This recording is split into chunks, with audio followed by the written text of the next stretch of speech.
I'm sorry, this is serious. Okay. Can you ask me again?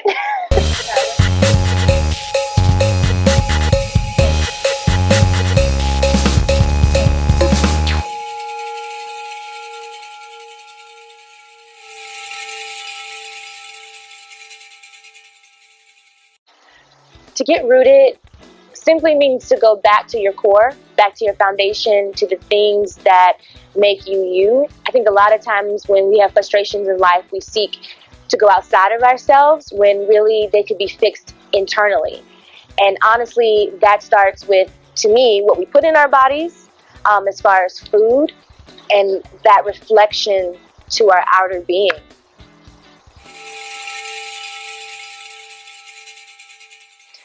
Wow. Well, first of all, when people find out that I'm a vegan, they freak out because they know that I'm from Texas and I was raised on the hog. I was raised on brisket and ribs and pulled pork, and I loved it, you know? And I think I first encountered being a pescatarian in Atlanta because I saw a video about cruelty to animals, and I was like, I just didn't think it was necessary to go through that process in order to eat a good, nutritious meal.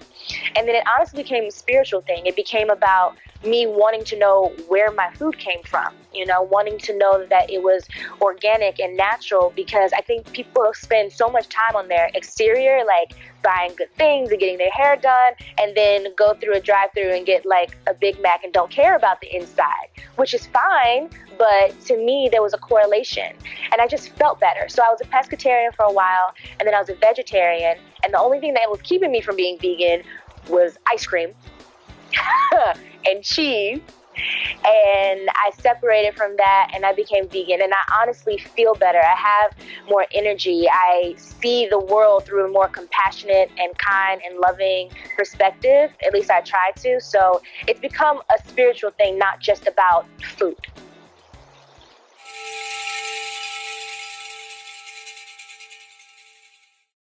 Get Rooted started because I really wanted to debunk and demystify all of these like theories of what it means to be vegan. You know, sometimes it comes off really grand and untouchable and inaccessible, and it really isn't, you know. And it's also a lot more than food.